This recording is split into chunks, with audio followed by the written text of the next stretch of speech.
Hello, class 7th. Very good morning. How are you all? I hope all are fine and doing great. बेटा ये respiration वाले chapter से page number 132 हम देखेंगे आपके book में। सभी बच्चे ध्यान से देखेंगे। एक्टिविटी 5, ठीक है। एक्टिविटी 5 में हमें देखना है, और बहुत सारे बच्चों का ऐसा डाउट आ रहा है कि सर ये बुक में से नहीं है, तो मैं उनसे रिक्वेस्ट करूँगा कि आप उसको ध्यान से देखें। वो चैप्टर आपका रेस्पिरेशन वाला जो है चैप्टर, उससे पढ़ाया जा रहा है, ठीक है। एक्टिविटी 5 से 132 पेज नंबर है। आप अपना बुक को देखिए, the world of living being, है ना। इसमें डेमोन्स्ट्रेशन देखेंगे, to demonstrate anaerobic respiration in living organisms, ठीक है। तो जो आपके साइंस वाली बुक होगी तो उसमें ये दिया हुआ है, to demonstrate anaerobic respiration in living organisms. तो कह रहा है कि पहली बात तो आपको क्या करना है वो देखेंगे। Remove the dissolved oxygen in water, है ना, by boiling it for 15 minutes. 15 minute तक आप उसको वाटर में जो ऑक्सीजन है, जो डिसॉल्व्ड ऑक्सीजन है वाटर में, उसको 15 मिनट तक आपको बॉयल करना है। क्या करना है बच्चों? बॉयल करके उसको रिमूव कर देना है। Half fill 2 flask with this water. Half मतलब कि आधा जो है फ्लास्क होता है ना, उसको आपको भरना है, ठीक है, विथ वाटर से, पानी से। उसके बाद seal the flask to prevent the water from containing in contact with air. और आपको क्या करना है, उस फ्लास्क को ढक देना है, मीन्स पूरी तरीके से उसको सील कर देना है, ताकि वो एयर के कांटेक्ट में बिल्कुल ना आए। व्हेन वाटर हैज़ कूल्ड, जब वाटर ठंडा हो जाता है तो open the seal and dissolve glucose. और सील को आप ओपन करिए और ग्लूकोज मिलाइए उसमें, प्रत्येक वाले फ्लास्क में। Add live yeast only to flask a, ठीक है। तो इसमें आपको यीस्ट, जो खमीर होता है ना, यीस्ट, उसको आपको फ्लास्क ए में ऐड करना है। क्या करना है बच्चा? ऐड करना है। Put a thin layer of oil on water, ठीक है। पानी पर एक थिन लेयर बना देना है इन ईच फ्लास्क, है ना, यीस्ट का। The layer of oil prevents oxygen in air, ठीक है, फ्रॉम डिजॉल्विंग इन वाटर। जो वाटर, और क्या करना है आपको? ऑयल डाल देना है ऊपर से, ताकि जो है एयर आपके वाटर में कंज्यूम ना हो सके, ठीक है, सॉरी, डिजॉल्व ना हो सके। Close each flask with a 1 hold stopper. आपको क्या करना है? क्लोज कर देना है सब, प्रत्येक फ्लास्क को एक होल्ड स्टॉपर के माध्यम से।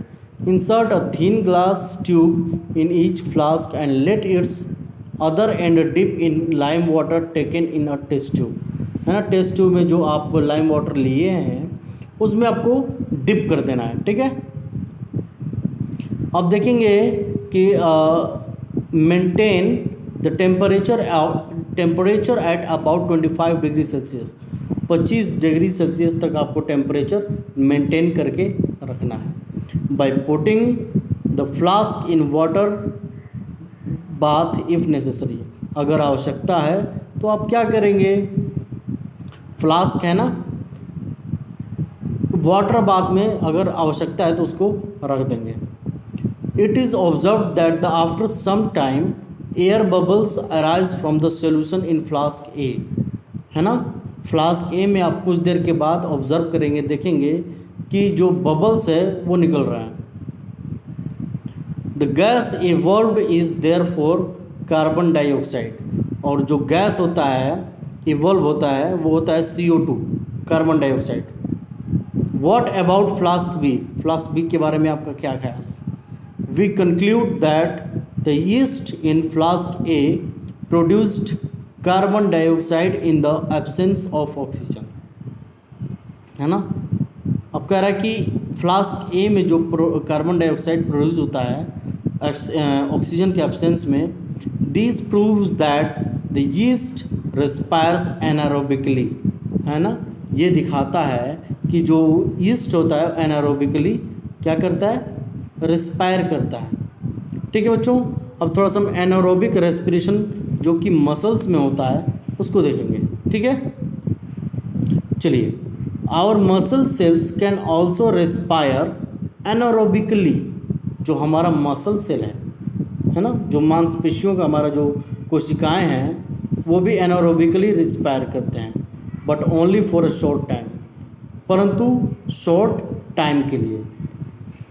During heavy exercise, fast running, cycling, walking for many hours और heavy weight lifting, the demand for energy is high but the supply of oxygen to produce the energy is limited. है ना, क्या होता है कि जो हमारी मसल्स होती हैं वो एनारोबिकली रिस्पायर करती हैं, लेकिन एक शॉर्ट पीरियड के लिए। During heavy exercise, fast running, cycling, walking for many hours और heavy weight lifting, the demand for energy is high. Energy के लिए जो डिमांड होती है वो काफ़ी उच्च स्तर की होती है, लेकिन जो ऑक्सीजन की सप्लाई होती है, ऑक्सीजन का जो सप्लाई होता है वो एनर्जी प्रोड्यूस करने के लिए लिमिटेड होता है। अगर हम दूसरे शब्दों में अगर बात करें तो क्या कहता है कि जो डिमांड ऑफ एक्स्ट्रा एनर्जी है ना, फिर उसमें anaerobic respiration takes place in our muscle cells. जो हमारी मसल सेल्स होती हैं उनमें एनारोबिक रेस्पिरेशन होता है। इन the absence of oxygen, the food, that is glucose, breaks down into the lactic acid and release some energy. Is it clear? उसके बाद glucose blood देखेंगे in the muscle cells. Okay, so in the next class we will discuss more about it. Okay, so that's all for today's class. Thank you.